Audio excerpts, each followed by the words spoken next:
He keeps the key around his neck, the girl said. She didn't say it to the waitress. She said it to the big man at the end of the counter, the one most folks cross the parking lot to avoid. Nora Van Bear was 9 years old, 4'5", and roughly 49 pounds, 21 pounds lighter than she'd been a year ago. She stood in a faded mustard yellow rain slicker buttoned all the way to the throat, though it hadn't rained for days. Her oversized rubber barn boots crackled with the folded newspaper lining them. Because her right ear had gone dull 8 months ago from an untreated infection, she tilted her head to listen entirely with her left. The big man hadn't heard her yet. His name was Daniel, but everyone called him Spike. He was 58, wiry under his leather cut, and weathered from decades spent driving a milk route tanker. He knew every back road in Dane County like a second nervous system. This morning he was tracing a charity ride route with the blunt end of a fork when a small shadow stopped by his plate. A plain key hung on a loop of green fishing line slid onto the laminate counter. He keeps the key around his neck, Nora repeated, her voice flat, steady, and devoid of the tears a child usually sheds when begging for help. This is the spare. I took it off the hook in the kitchen this morning. Spike set his fork down. Slow and deliberate, he turned his stool until he was eye level with her. The entire diner held its breath. Nobody crowded a man in a club cut, and nobody had ever seen one fold himself down to the height of a neglected child. We're going to go see what that key locks up, Spike said softly. The paper fortress. To understand that key you had to go back 8 months to the last adult who fed Nora on time, her grandfather. A quiet dairyman and her sole guardian, his heart had simply stopped one evening at the kitchen table. With him went the only steady warmth in Nora's life, along with a 10-acre dairy parcel placed in trust for her future. Enter Gerald Pute Hollis, 56, an estate attorney and the court-appointed temporary guardian. To the town, Hollis was a pillar, Bar Association member, Rotary treasurer, and finance chair at the Lakeside Lutheran Church. He wore immaculate Brooks Brothers suits and spoke in a warm courtroom cadence. Stewardship, Hollis liked to say, is just love with a ledger. But for 8 months, Hollis had confined Nora to a freezing mudroom that locked from the outside. He gave her a chore ledger to sign each night like a tiny employee clocking out, while upstairs, behind another locked door, he hid the papers rerouting her grandfather's estate.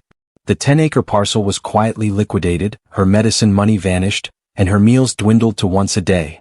When a neighbor, Carl Beckham, tried slipping her sandwiches over the back fence, Hollis discovered it and forced Nora to carry them back, telling her the estate was in probate, and that she must not look like a beggar. Then came the night Nora lay awake, her good ear pressed to the floorboards. She heard Hollis on the kitchen phone, laughing about a boy named Aldous. The Aldous boy got me $231 and a thank you card, Hollis had chuckled into the receiver. This one is cleaner. 33 days to the hearing, and the trust folds into administration. Nora didn't know what embezzlement meant. But she knew the countdown had begun. Gathering the club. At the diner counter, Nora wrapped her hands around a hot chocolate that Marlene, the waitress, had silently poured. Spike stepped away, pulled out his phone, and called Anvil, the club president. It's bad, Anvil, Spike murmured. Real bad. Kid's 9. Lawyers got her locked in a back room and her grandpa's whole estate in his pocket. She's got 33 days to a hearing that makes it permanent. Then we don't waste one, Anvil replied. Within the hour the club mobilized. They wouldn't move an inch outside the law, but they weren't waiting on bureaucracy.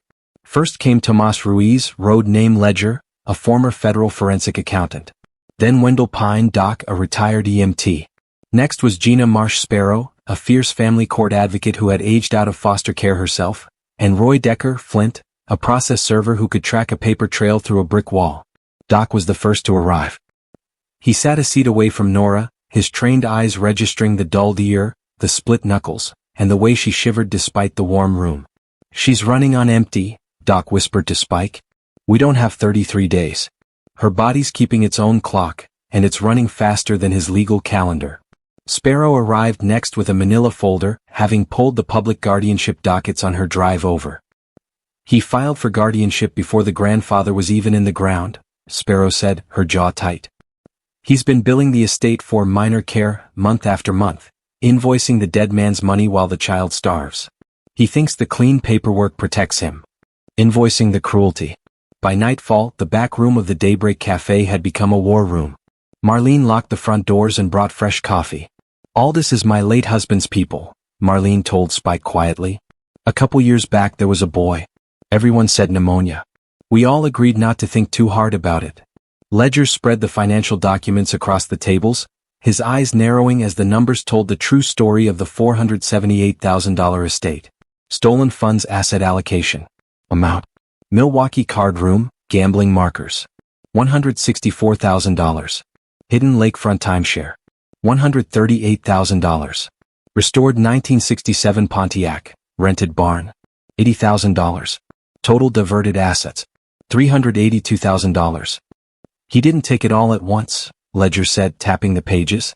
He took it a little at a time, itemizing the cruelty. He charged the estate for her upkeep while spending her future.